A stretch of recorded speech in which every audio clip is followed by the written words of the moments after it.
All right, so the webinar has started and this is recording. Before I do start, I want to first off formally invite Associate Professor Dr. Javaria Farooqui to this talk. And I also want to thank you for your time. I know you've had a busy schedule, so thank you so much. And welcome to this platform. And Sahara Sisters Collective is so glad and we appreciate that you took out this time. So, first off, a warm welcome to all the participants. I am Huda. I will be hosting today's talk. Our talk title is Romance Fiction and the Woman Question in Pakistan.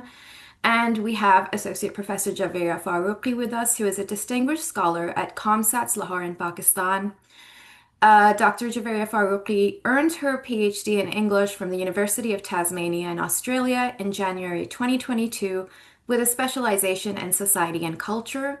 Her research experience spans popular fiction and culture, intersectional feminism, media studies, and race and ethnicity. Her book Romance Fandom in 21st Century Pakistan, Reading the Regency, presents an original and significant contribution to multiple academic fields, including fan studies, romance studies, women's history, and histories of reading. This includes her recent publications From a Toy to a Tool, Reception of Barbie, published 2023, and The Cultural Ambiguity in Contemporary Pakistan, published in Feminist History and Building Books and Memories Analyzing the Culture of Reading, Anglophone Romance Novels in Pakistan, featured in the Journal of Postcolonial Writing. There are a lot of publications and accomplishments, so I hope I'm not getting them mixed up, but I will be sharing some of the links during the talk so you can visit Dr. Javaria Farooqi's work. She also speaks regularly at universities on topics ranging from academic writing to popular fiction and creative writing. She has also appeared on international podcasts and ABC Radio, where she discusses her research and insights into Pakistani readers and literary culture.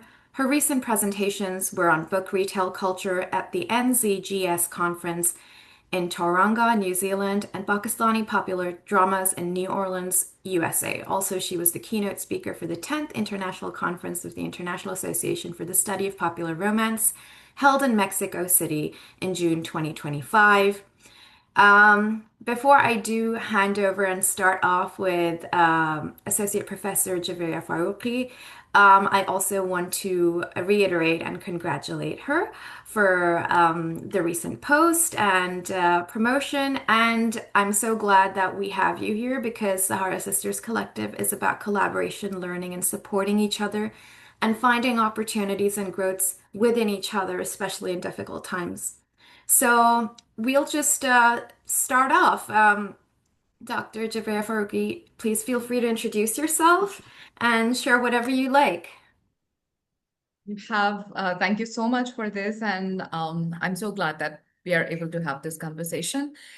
And I would start from where you have just stopped, that it is so important to acknowledge this solidarities of women bonding, women connecting with each other, and women looking at what they relate to and what resonates with them against all odds, because odds are always, most of the time, they are against. Sorry for being sounding so unapologetically feminist, but yes, that's how gender and reading and all the layer reading practices and everything is combined together. So I haven't prepared a formal talk because I think that it's going to be more beneficial for us, everyone, to just know about the work, know about the book, and I'm forever a victim of the imposter syndrome. So it's like, Same. yeah. So yeah, it is always like you would be reading your own words, and you're like, okay, was I sure about this, or what, did it really happen? So yeah, so that's going to continue as well. So popular romance fandom was is basically not basically, it is primarily predominantly a celebration of the reading culture of Pakistani women. and they're reading these books which are not written for them. So when popular romance fiction, popular genre fiction, which is considered to be mostly a lowbrow reading practice, in the Anglosphere. So the books that I'm talking about, the books are written for readers in the Anglosphere, mostly readers based in US, because US is the United States is the biggest market for it. And then there are Australian authors as well. So obviously Australian authors, British authors, but predominantly the books are being sold in the um, when they are being written, when they are promoted, etc. They are promoted with United States in mind. That's my general understanding, right? So, but it, of course, in popular romance scholarship, and I would like to start by mentioning the Journal of Popular Romance Studies, which is an open access journal, and the International Association for the Study of Popular Romance Fiction. And if you're going to look at the resources over there, you would see the kind of amazing work that popular romance scholars are doing to bring out all the nuances of the popular romance fiction and popular romance readers, popular romance reading cultures, the materiality of books, and so many other things. It's such a rich discipline. And of course, I'd be forever promoting it. My book is part of it. It's an offspring of my PhD project. And the PhD project and the book, it was that I talked to the readers, Pakistani readers of Regency historical romance fiction. And the Pakistani readers of Regency historical romance fiction, they were attracted to it. They were tempted by it. They, well, became in the trajectory that they follow is that you read Jane Austen in schools.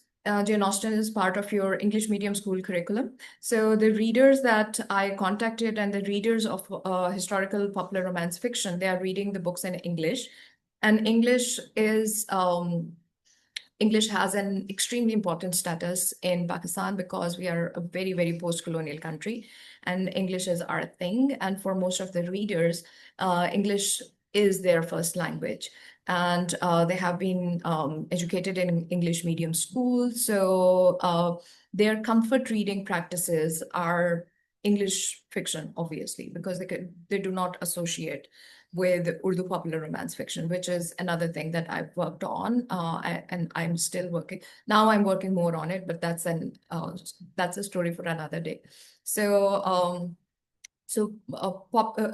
readers of Regency historical popular romance fiction are elite and upper middle class women, and they relate to it. The trajectory is that they read we are introduced to Jane Austen and all the Jane Austen, Charles Dickens, and all the prominent classic literature with the capital L literature in our school curricula. And somehow the readers, the women, they relate so much to Jane Austen and Jane Austen's England because, and then they find, usually they find books by Georgette Hare and the works of Georgette Hare, and then from Georgette Hare, it goes on to Judith McNaught, and then Julia Quinn, and obviously we have our own Bridgerton as well now. So we have owned Bridgerton. We have not owned the colored characters of Bridgerton. So yes, that's also a thing. And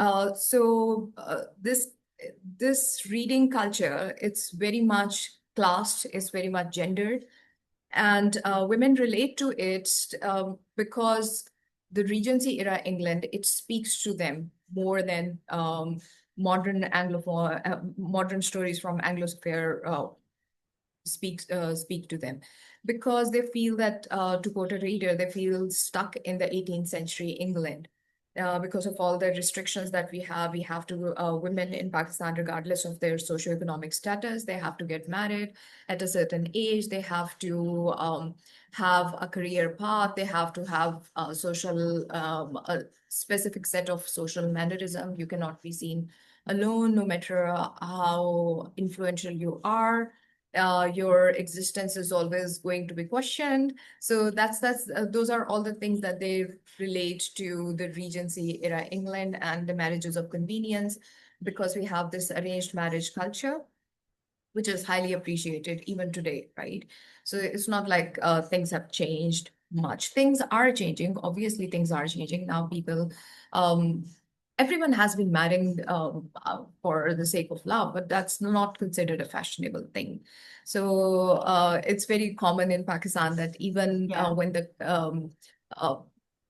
when the matrimony happens, because the people are people actually like each other and they love each other, etc., they would always you would always hear from them that, it was an arranged marriage. So as if they have to, sort of like sanctify it, sort of like cover it up, make it beautiful by saying that, yeah. So that's why the old customs, and it's always it was a very big question for me, because I felt like people, the readers, they might have related more to the Regency, so the historical romances set in Victorian era and so on. But that connects to that. I think that is related to the availability of the fiction as well. So Regency historical romance genre is way more popular than any other subgenre of historical romance fiction, and the books that everyone reads, they are smuggled into the country, right? They are smuggled into the country. Either they are smuggled into the country or they are brought in those huge cargo trucks. They are shipped over here, and then at the ports, in at the Karachi port, they are sifted, right? So they are sifted according to the class, the class, the area in which the bookstores are situated. So the secondhand bookstores situated in the posh areas, posh localities, upper middle class localities, they are going to have copies of Regency historical romance fiction, popular romance fiction, and so on. Whereas the old bookshops in lower middle class areas, they usually do not buy popular romances or popular fiction or any sort of fiction written in English, because that's not the thing. They are more they cater more to the school and college and university curricula. So that's how things are sorted, and most of the readers, they do not buy first-hand copies, and there are a variety of reasons for that. Now people are reading on their tabs, on their all those electronic devices, multiple electronic devices, their cell phones, as even cell phones as well, apart from those e-readers and everything. So what happens is that for most of the readers and most of the millennial readers, so uh, my data was very representative, and it was mostly the older generation, and then the millennials and some of the Gen Zs as well. I'm using the popular vocabulary to and a very non-academic vocabulary, so to make it more, feel more accessible for the readers, etc. So what happens is that they like the feel of the old books so much, because the brown copies, they connect, the brown copies connect with the old aura, the nostalgia, the old age vibes, and everything that speaks about class. So the taste is developed because of the kind of class that the readers belong to, and the kind of class that they imagine themselves that they belong to. So it's not about money. And the one word that I could not describe it, so we decided that we are going to stick to the word that we use over here, and the word that we use over here is khandani, right? So khandani is not exactly related to money. It's about that. It's about the fact that you are old money. Old money, you may not have money, but you would have lots and lots of prestige. You are very respected and very respected now, but you haven't respected since like eternity, right? So people can, you would be like, people can trace you back to very good people from like everyone. So back to the ancient era and everything. So class is a very important aspect of this reading culture: class, gender, and then also the current socioeconomic mobility. Because women belonging to a certain class in Pakistan, upper middle class and elite, they have more freedom of movement, right? They can move around, and the spaces where popular romance fiction is being sold, the spaces are accessible to them. So the spaces mostly they are around that's why most of them are around the other layerly practices of women, which includes beauty parlors and those tailoring shops, fabric shops, and sometimes beauty stores as well, stores that sell beauty products and grocery stores and so on and so forth. So they are located in a very convenient area as well. So class has a lot to do with building that taste, right? And when you belong to, in my book, I've talked about the fact that it's again those linguistic binaries of us and them. So if somebody is reading, if people have wondered over their reading of Judith McNaught, so if somebody cannot understand that you are talking about Judith McNaught and what Judith McNaught is, I'm just using Judith McNaught as an example. So for example, if somebody is talking about Judith McNaught, Julia Quinn, and there's this other person who is in the same Masters of English class, but they do not understand what you are talking about. So sometimes it is also, it's like so the readers share that you're going to, just quote them silently. It's not, they are not us, they are them. And when somebody is us, it's like they understand where you're coming from, and where the books that you have bought, the books that you have studied, the books that you have related to, and you can bash those books to your heart's content as well. So the readers, they were very playful. They were not dumb readers of uh, who are going to buy anything and everything. They frequently talked about the fact that you know, we read about those. And so there was this one question I asked them, that if they're very much interested in the Regency romance heroines, why not heroes? And they're like the kind of the way in which the heroes are described, mostly they are tall, dark, handsome, and they have money, they're arrogant, they have zero respect for the women. They were talking about the old Regency historical romance novels. So they are like, okay, take out their English names, and they are your average aunt, son, pika beta, and khala ka beta, and you are going to be stuck with them anyway. So, and marriages of convenience plots, romance after marriage, love after marriage wasn't very popular. Because sometimes it was popular, sometimes it wasn't popular. Some readers related to it, some readers were so against it because they were like, this is our lived reality, we don't want that. And they had so now for a recent project, for an ongoing project I'm exploring, I could not explore that earlier because of all those ethics approval concerns. And now I have more I have gotten more relaxed ethics approval. So now I'm talking about the kind of relationship that women have with their sexualities and how it is explored through, because we are talking about Pakistan, a very patriarchal society where you cannot openly talk about your desire or your reading habits or anything related to romance or your preferences or anything at all. openly. So it's like women reading romance in such a society it is so nuanced and it has so many layers. That's why the clinched covers are not fashionable over here. Clinched covers where the protagonist. So I must also clarify.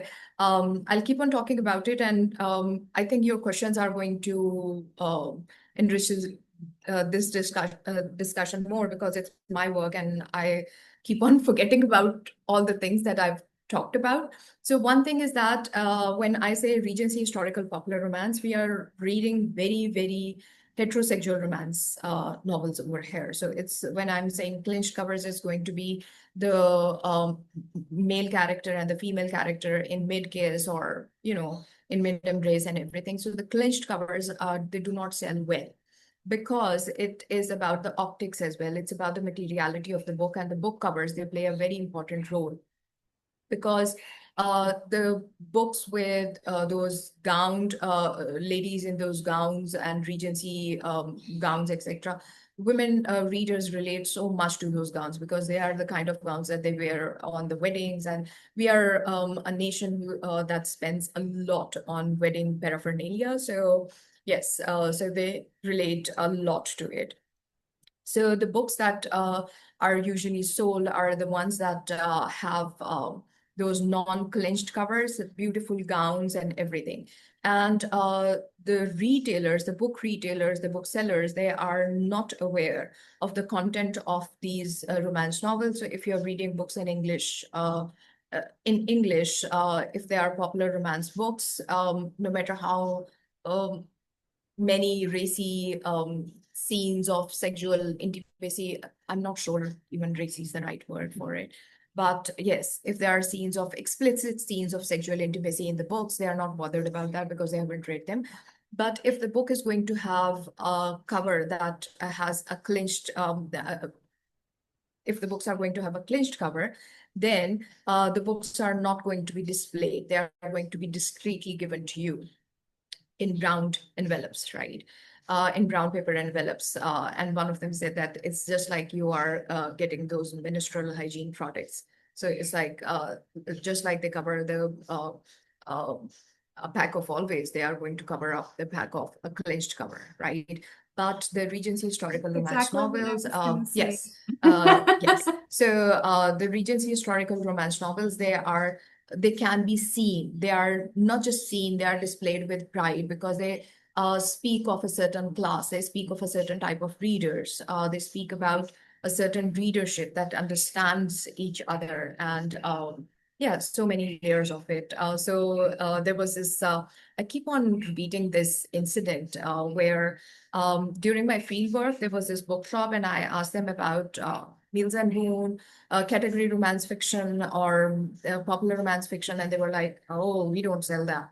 And I asked them that why, because the book was in a very good locality and everything, and they were like, "No, we just have the good fiction," and the good fiction included Regency historical romance novels with um, very with a woman in a gown on the cover, right? Or those mansions on the cover. And then right with all the religious books, they also had 50 Shades of Grey displayed, right? Because the cover is very non-clinched. So, and I was like, I would like to say so many things, but I'm not going to say anything, and I'm just going to enjoy the moment. So, yeah. Yeah, So I think we can have some questions so yeah, that that's what I was gonna say. Thank you so much for all of this. I think I've learned a lot from this. And the minute you said thank you. the brown Yeah. cover, the brown paper bag, I was like, oh, that's what they do with period pads as well. So we have one from Uzma Siddiqui who says Pakistani society, even in the 80s, related closely to Victorian England, especially Jane Austen. In fact, the drama series were also drawing room serials at the time. So that's what Uzma Siddiqui had to say. Emily Hutchinson, a peer of mine, thank you for being here, Emily. This is so interesting. Do you think that if other genres were mainstream, then they would have had the same cultural equivalency or recognition?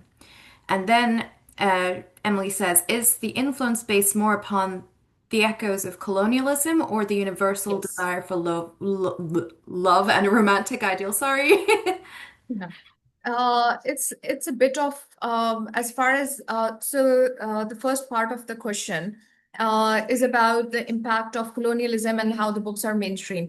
Definitely colonialism, because colonialism has a lot to do with that, and colonialism has a lot to do with the kind of confusion that I have um, experienced. I have tried to explain because it's there.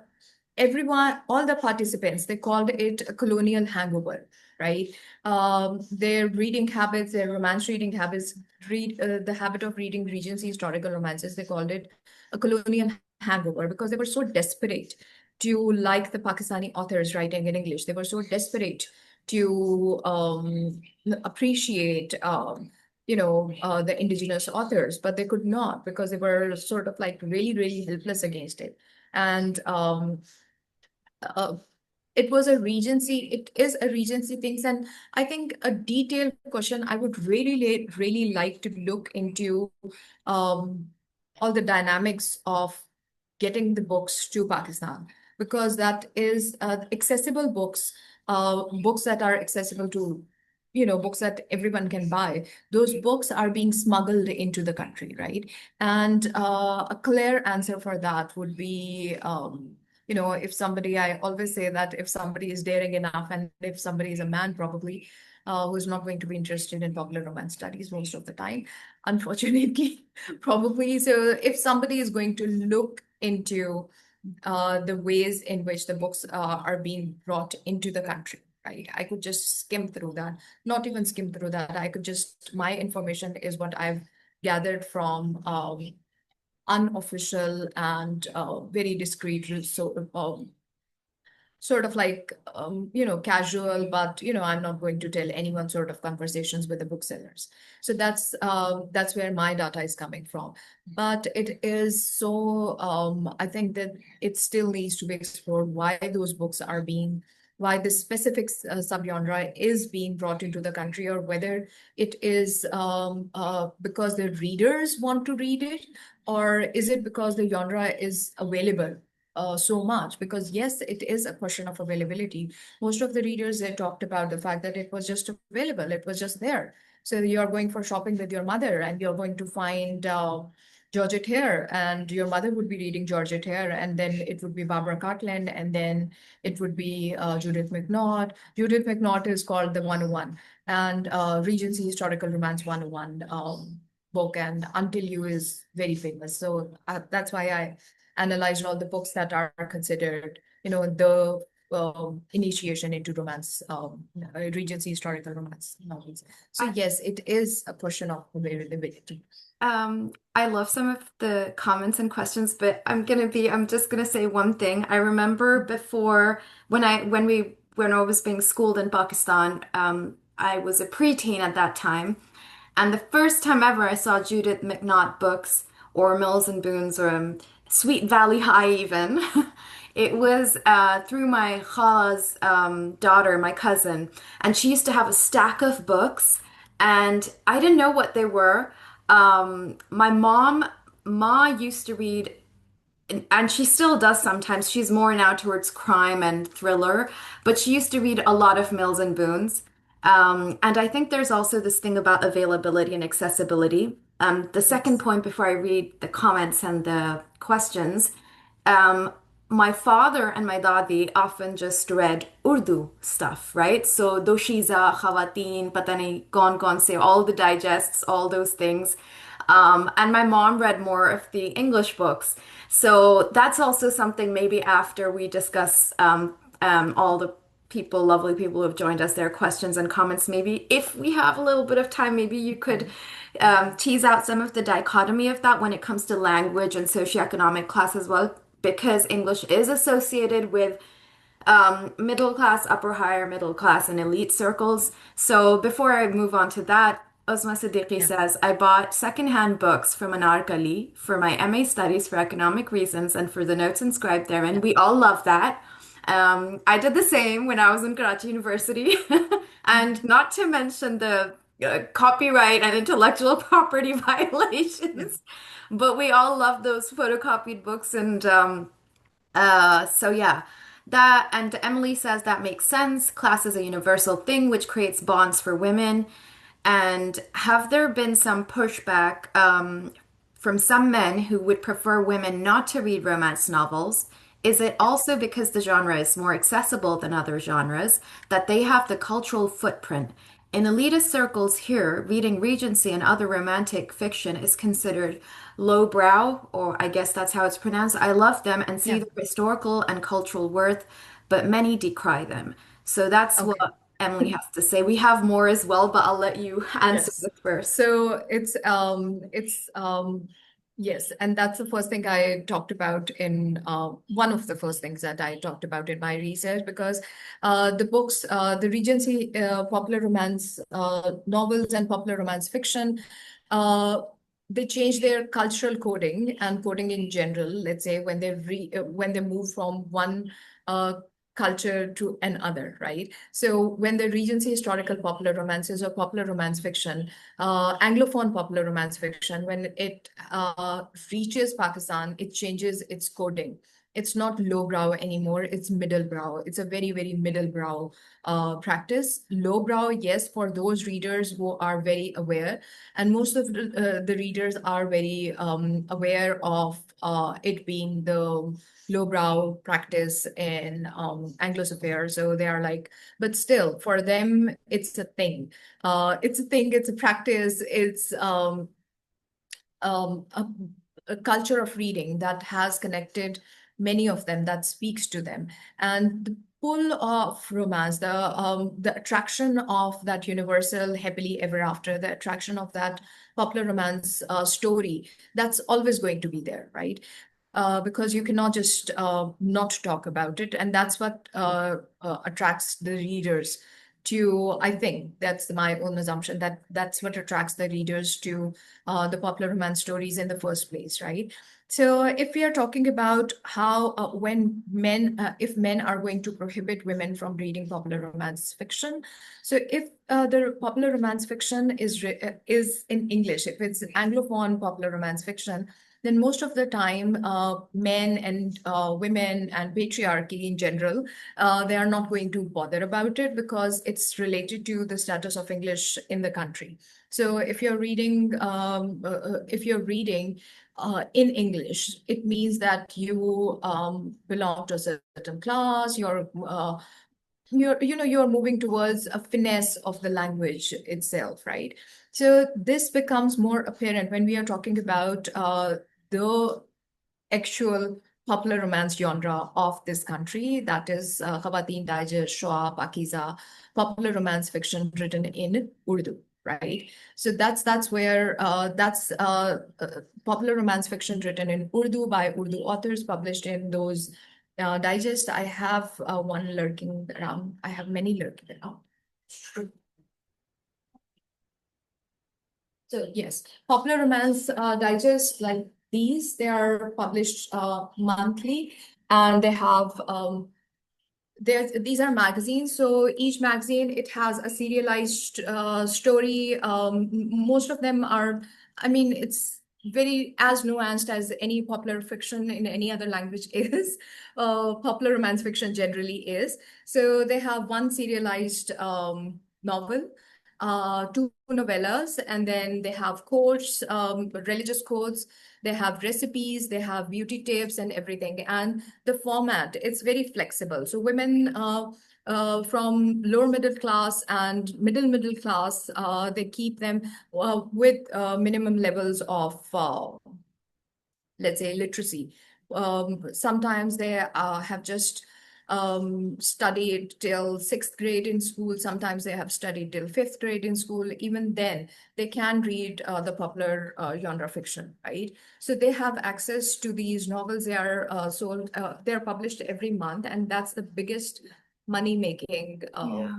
the This is biggest, Khawateen Digest, right? yes, that's Khawateen Digest. And these magazines, even in the age of inflation, in the age of no publication houses, etc., this is the business that is the only publication business I think that is thriving, right? Um, because the women who are writing in the digest, they now have careers as dramatists as well, because they write stories for the dramas, and television dramas are very popular for the same reason, because their target audience is the middle class women, middle class and lower middle class women.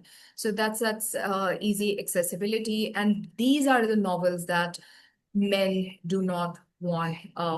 This is the kind of fiction that is usually prohibited. So if you'd read the letters to the editors in the beginning, you're going to have a letter every month in every novel, where in every magazine, where some reader would be saying that, my father really disliked my reading romance novels, and they used to deride these magazines, and they used to say that, you shouldn't be reading them because they are stories about romance, and they are going to fill your Yeah. head with crap, and you are going to go looking for a romantic life partner for yourself. So it's like, what would be next after reading this? You're going to look up for a partner on your own, right?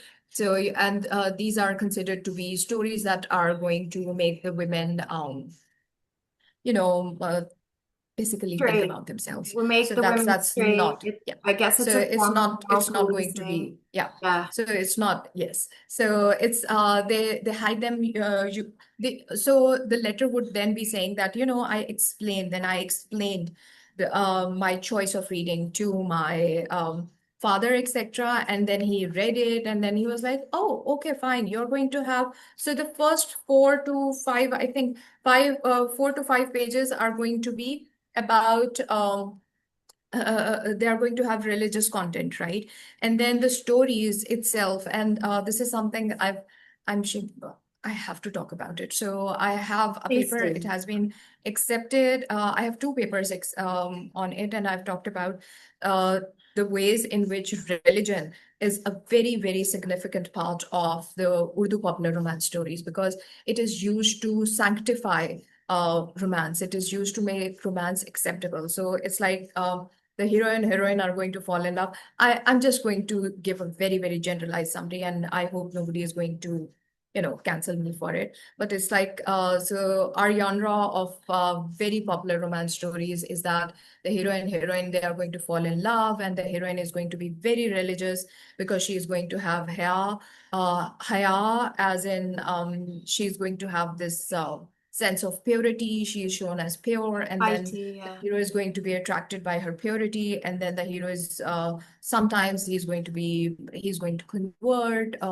He would be a proverbial. He would be the Western equivalent of a playboy, right? He would be, looking at everyone, and he would be so macho, and then he's going to be converted into the power of by the power of love, and that's the reparative fantasy, right? And all the readers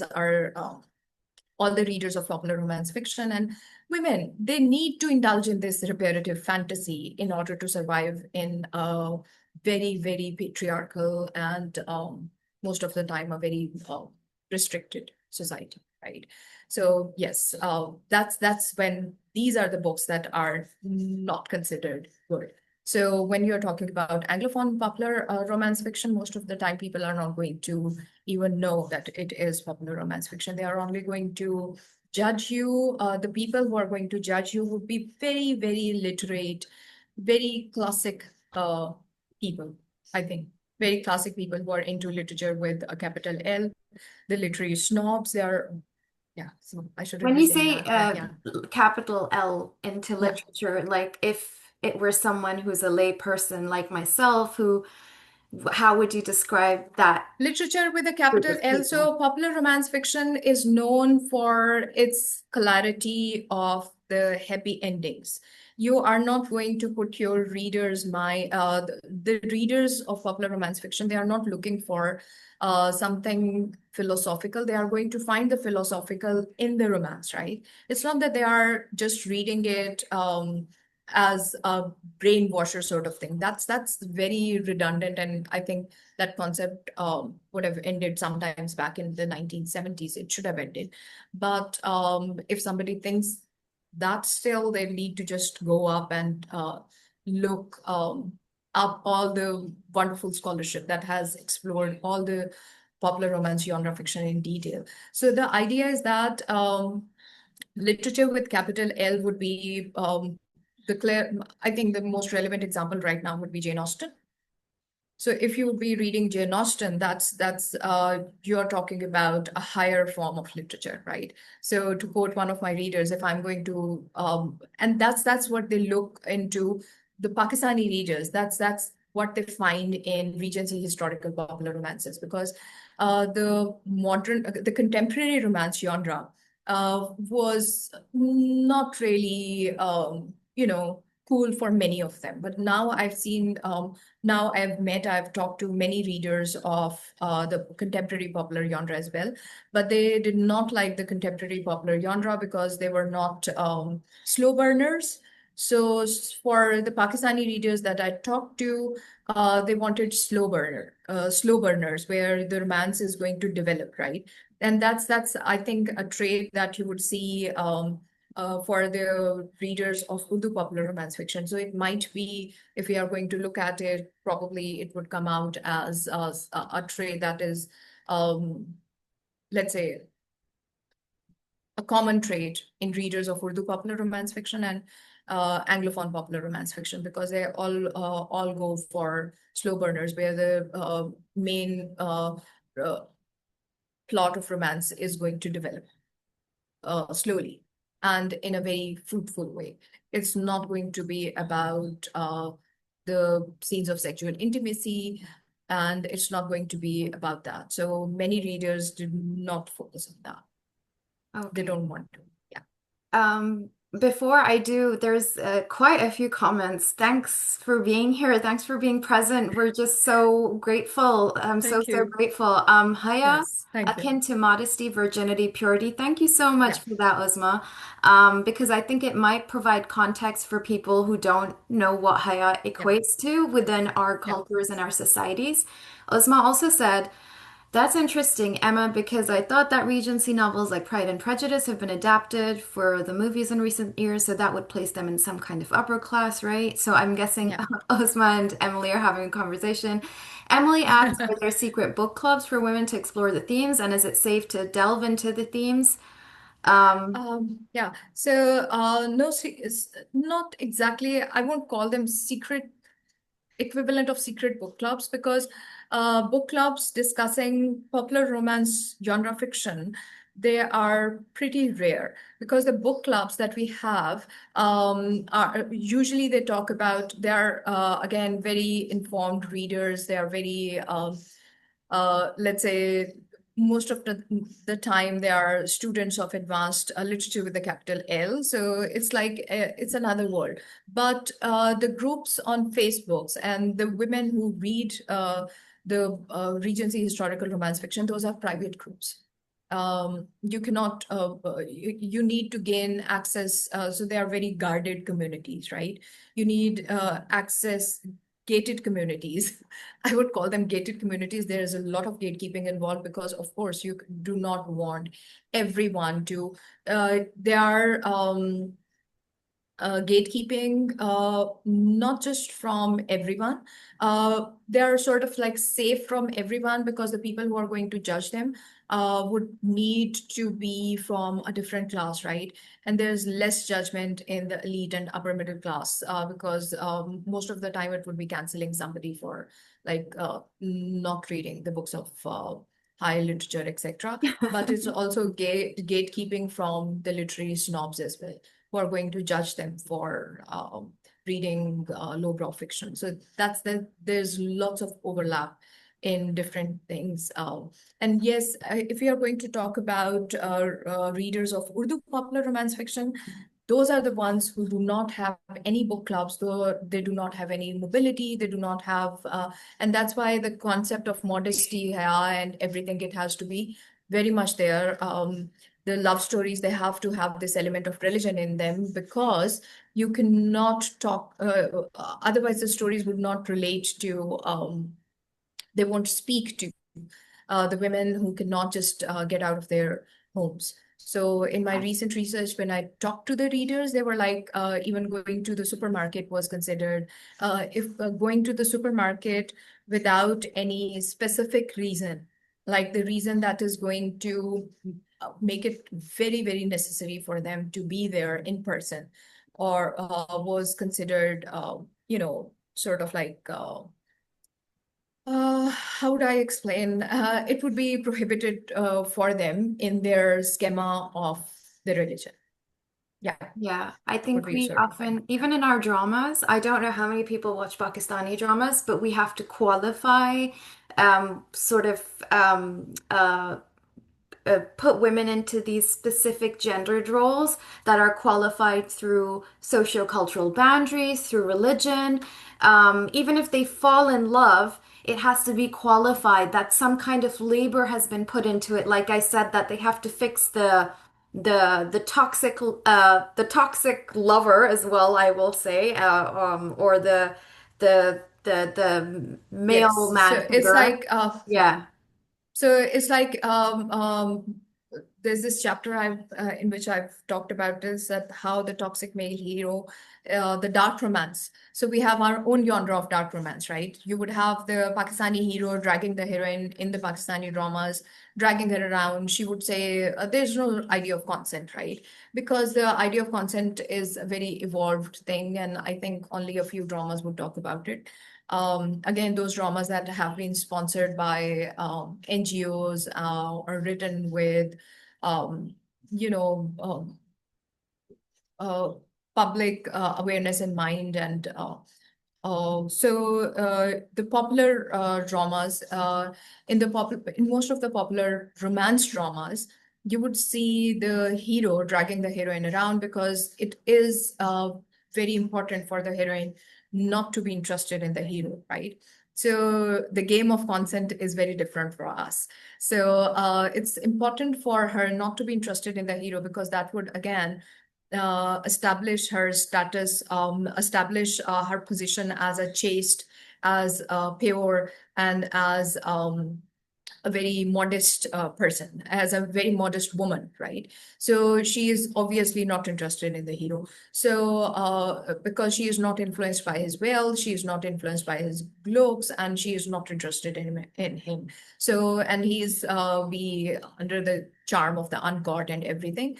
So, and then he would be dragging her, you would see him dragging her left, right, and center. And, ultimately, um, she is going to fall in love with him. And that's the ultimate repetitive fantasy for Pakistani audience, right? There are dramas that are showing that the heroine has a moral, ethical stance, and she says no, and she wins the battle against the hero. But then in the comment section, the entire audience would be like, why did she do that? Right? She should be very happy because such a handsome person is in love with her.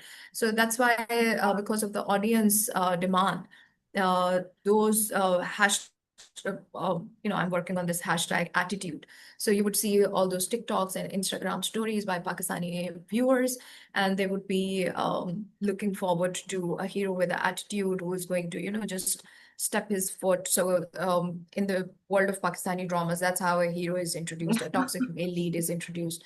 First, you are going to have his fancy boot, and the fancy boot is going to, alight from the door, and then you And would zoom see in, him zoom out. was zoom in, and then the focus would be on his branded glasses, branded shades, the sunglasses, and then his watch or something, and then the car, and then so what then happens decides whether the hero is going to have a happy ending or not. Because if the hero is going to just kick some poor person, so then the hero is not going to have a happy ending, bad hero. Or if the hero is going to, help somebody in a very kind way, then the hero has hope. And he is going to work for the repetitive fantasy for all the viewers, right? This is Yeah. so fascinating. I want to go on because I know that I'm just gonna say Khalilur Rahman and the drama surrounding Khalilur I don't Rahman even was, want to talk about it. If I would, yeah. I mean, he has No, no, that's okay. I'm his just, own fan base, a yeah. very, very, yeah.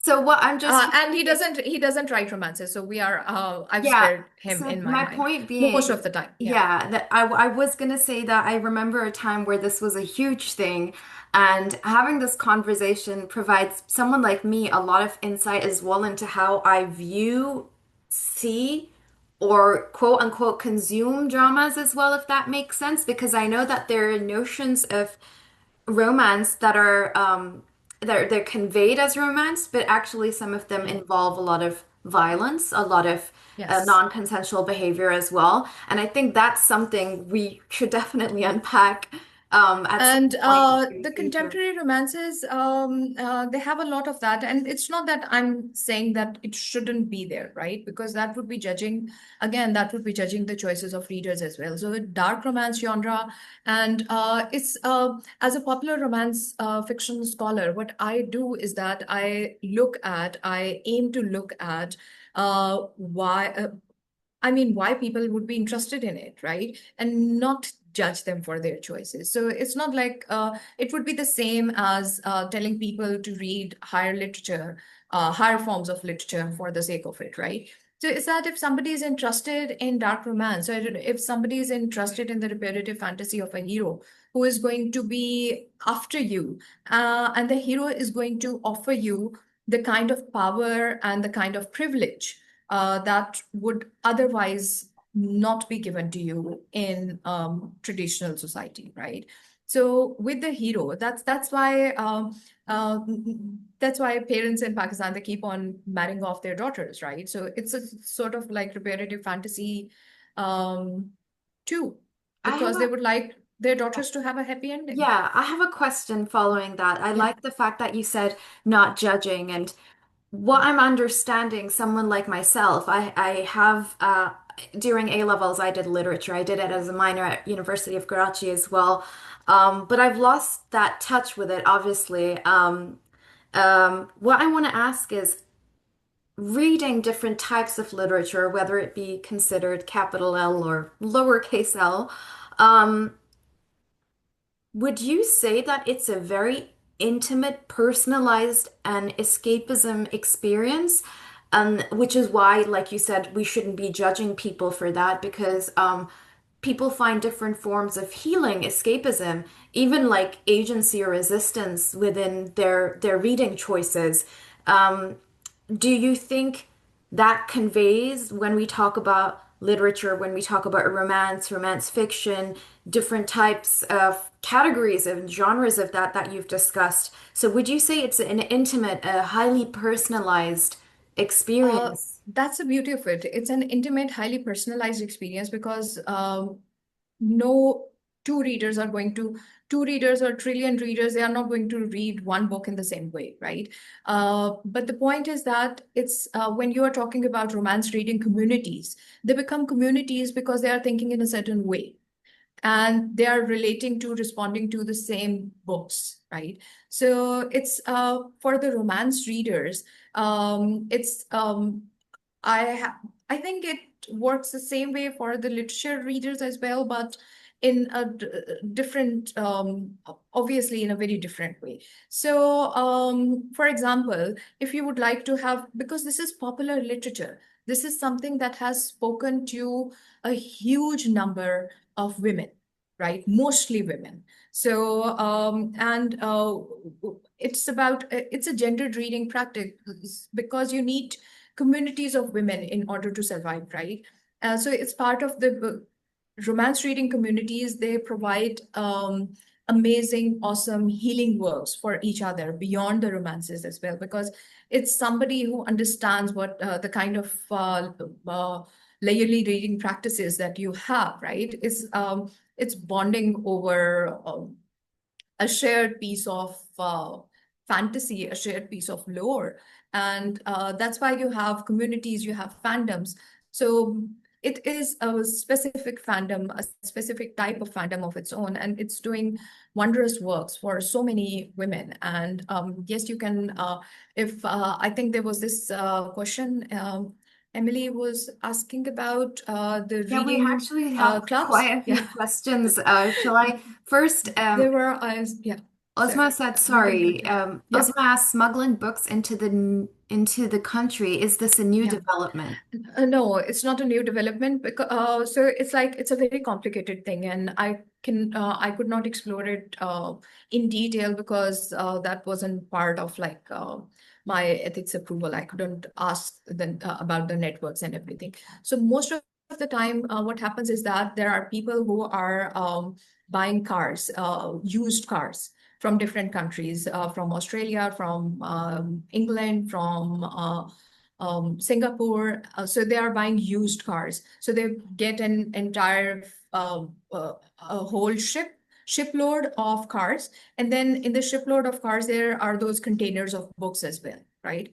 So the books are used books, and sometimes the books those containers have books that shouldn't be there in the first place, but they are there. So it's that sort of thing as well. So you get the entire container. Sometimes the big merchants, the big sellers of books, the big independent sellers or not chain booksellers, the big independent booksellers, they get those entire uh, um, what do we call it? Those entire trailers, those entire containers, right? So a very famous bookstore in Lahore, Readings, it was actually built, Readings in Gulberg. It is still in the same container. It exists in the same container because they had this land and they placed the container over there, and then, you know, uh, Well, the book was.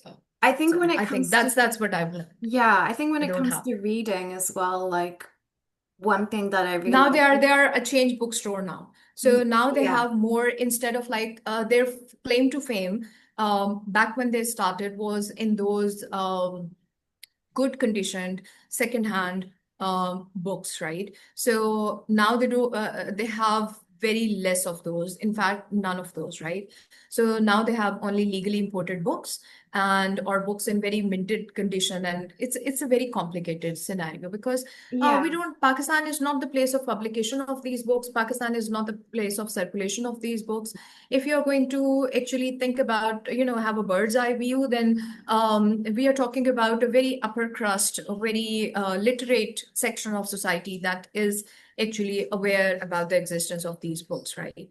A common average Pakistani would be more familiar with the popular genre fiction that is our own national brand of popular genre fiction. I So they would be more into that. Yeah, and I also just one comment because I've always loved reading and either we would buy the books from the tailor.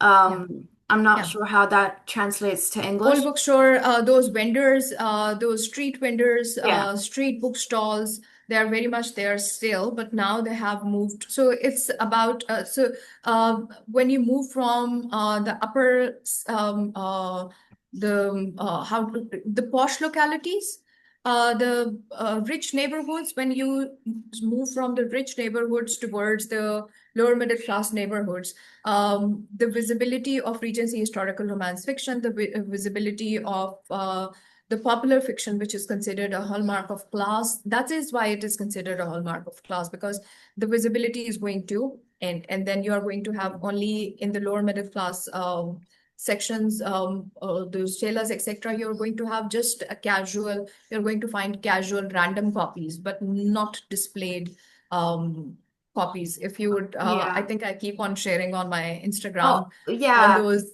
coded Please shelves of, do yeah. share your Instagram here as well if it's public and Yeah, maybe your Twitter post too, um where you I'm share a pictures very of books. I cross post on Instagram and LinkedIn and the former contested plays Twitter and Blue Sky as well. So I'm still there, and I'm there with my own name, Javaria Yeah, Farooqui. Javaria The Farooqui. spellings I will just type over here. So I'll yes, try and and find it in there's the this comment name. about the difficult woman trope. Yes, the difficult woman, exactly. So it's like the difficult woman is very much cherished because the difficult woman is the demure uh, woman. The woman that slays without slaying. So if I, so yes, because the difficult woman is sanctioned by a religion. The difficult woman is pious. The difficult woman is 50 Shades of Purity. So Yeah. that's why the difficult woman is a very good trope. A woman who is straightforward, a woman who is going to say, I love you, is not a woman that we see in our popular romance fiction, unless and until you're going to, combine it with, yeah. I think that's what. So I'm reading a comment immediately above my comment, Emily Hutchinson's comment, Yeah. and it's yes, it would make a great book or a movie. Smuggling books and where books are stored, and so when I was talking to the book vendors, the booksellers, etc., sometimes they immediately became conscious of the questions, right? And that's when I stopped, because I wasn't supposed to do that in the first place. So, but I could ask them some questions. So they became immediately conscious about it. Why? Because I could be anyone from customs. I could be anyone from who is going to question the smuggling. Because even if if you're going to send me, for example, if Huda is going to send me a book from Australia. So sometimes it is going to be stopped at the customs, right? And then I would, even if she would have sent it to me as a gift, I would need to pay, you know, thousands of rupees to just get it out of the customs. So that's the kind of difficult book market that we have over here. So and in such a book market, having books. So whenever people talk about the fact that the culture of reading has ended and so on, and I keep on thinking about telling them all the ways, all the difficult ways in which books are still reaching this country and people are still reading. And I don't see any other example, because the availability of books is connected to the readers. Definitely. So we are talking about readers that are still reading, and there are people who are making the books available to them when there are no clear-cut ways to Yeah. make the books available to them, right? So Yeah. now we also have, I don't know whether it's useful for this conversation or not, but we do have pirated copies of That's books, what, yeah, I was lots gonna of pirated say. copies of books, but those are usually pirated copies of very popular books, the popular contemporary romance novels, and they're printed, most of the time they are printed in India and Bangladesh, I think, and then they're smuggled to Pakistan. Oh, so I thought it Yeah. was because as a No, student, it's sometimes not they have affordable to pirated all. copies Yeah. here. Yeah, And sometimes they do print the pirated copies here in Pakistan as well, but the quality of those pirated copies are not good. I can in yeah, my book I have given a table of prices. So the price of a book is determined by so many factors. So if it's an original, the original is considered obviously the original legal book that is published anywhere else in the world. So that book has, even when it's old, the used brown copy, even that is going to have a higher price than the pirated copy. The pirated copies, they usually have copies that are pirated in Pakistan are not appreciated by the readers, because sometimes the print is not good enough. or So the the good ink. enough Yeah. pirated copies, they are published predominantly in India. Okay, because I think in Pakistan, well, at least back in the 2000s, it was very popular to have, we would call them Yeah. photocopied books. And as a student, sometimes it would be the only affordable way to That's sometimes so access only books that's why or people keep knowledge. on making a case for all the dodgy websites and all the illegal websites, because even the universities, they don't have Yeah. access to material. So it's not a question. So ethics is a luxury that most students in Pakistan. Yeah. Academic ethics is a luxury that Pakistani universities, under-resourced Pakistani universities, and poor Pakistani students most of the time cannot afford. And a point we Uh, should definitely talk about in the future. But before that, yeah. also someone new commented that joined us, or maybe was already here. I think this was when we were talking about dramas. It says, Yusra says, similarly, I hate the monotonous endings of Pakistani dramas, where the victim of domestic abuse has to always be forgiving and choose to say married to her abusive husband. Um, Yeah. uh, So that's what she has to do. Because if she is not going to do that, then you have you need, when you are making a drama, you need to make it very, very popular because it's also your main you are making money out of it. It is your profession, right? So if you have to make a drama that speaks to everyone. We are not talking about infotainment. We are talking about entertainment, right? So it's the popular television dramas, the popular romance dramas, they are entertainment and they need to speak to everyone. And we cannot just, when we are looking for, we hope to look for a very, very ethical stance, a very moralistic, a very humanist, just forget, probably forget about ethics and morality, just talk about a humanist, a very human approach. So if you want your popular television dramas to take a very human approach, that would mean that, the woman is going to refuse the abuser or probably, smashes that in a trillion pieces. You cannot do that because that would be considered very immoral, and that would brand the regular women. So a woman, for example, I know women in academia, besides the point, but I have colleagues who are very independent women who have wonderful research and who still talk about that, women should be more accommodating. Women should, it's in men's nature to be unfaithful. And I used to be the kind of person who would, go about that, that, no, no, no, no, no, no, no. But now I can understand that saying that this is what you should be doing is a very difficult thing yeah, because I you would need to fight at so many fronts. And that is why you need these bondings, you need these communities where women are going to talk to each other. For example, I keep on repeating the same example that when women are talking about their rules, they are talking about their limitations, they are talking about their restrictions, it's going to be considered gossip. And when men are going to talk about being toxic, it's going to be a community gathering. It's going to be yeah, a panchayat that is going to decide your fate, right? yes. So, yeah, Um, Thank you yeah. so much for this whole conversation. There are a lot of things, just by the way, while I'm No, it's okay. adding links to your books, your articles, and Thank your you. Twitter Thank you as so much for well. that. Honestly, first off, I am so, so, so grateful. And please come again because I have so many questions. I had a whole list of questions, but I'm so grateful for your time.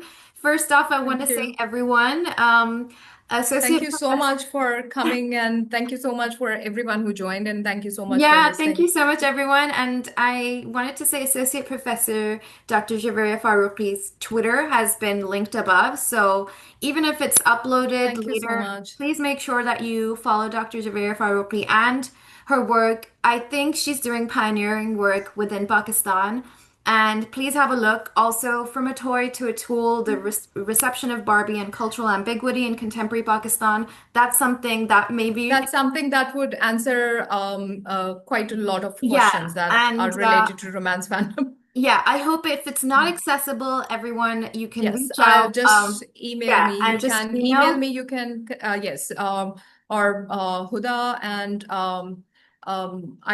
you can send me a message over Instagram if you cannot send a message over Yeah, Twitter or link, Instagram and LinkedIn and Facebook. You can just send me a message over there and I'll share copies of that. yeah, and Thank I you. just want to. Sorry, this is my first time housekeeping, as all of you can tell. So if there is trouble with accessibility of things or anything of that sort, because I know that it is prevalent in South Asia. Yes, you have Please done feel great. free to email Sahara Sisters Collective at gmail.com or hudasayed at gmail.com or reach out to Dr. Javaria Farooqui. And what Thank you else so did I want much to for say? everything. Yeah, romance fandom in 21st century Pakistan. If anyone wants to check out the book, I've added the link from Bloomsbury. This is really important work. And what else did I want to say? Oh yeah, Sahara Sister Collective links are Thank there, you. the website, Yeah, the LinkedIn, Twitter. please follow them. Please join us again. We would be so, so happy. And I want to thank everyone for their time, each person who Thank you. registered, Thank you. and for making this platform possible. And I will forever be indebted and grateful that you Thank you. were the first person We're for our really talk grateful for series. you. I Yeah. have so much to say, but I'm I'm in honored. I'm Pakistan. honored. I'm definitely coming to Lahore. बस अब मैं direct Yes. Lahore land करूंगी. Yes. Please land and Thank you we'll so much. explore all the illegal bookshops. So much love and thank Yeah. you so much, everyone. Thank Thank you, you. Dr. Javaria. Khuda Thank you. Hafiz. Thank Bye, you so everyone. much. Allah Hafiz. Bye. Bye. Okay, so should I end webinar for all? Yeah.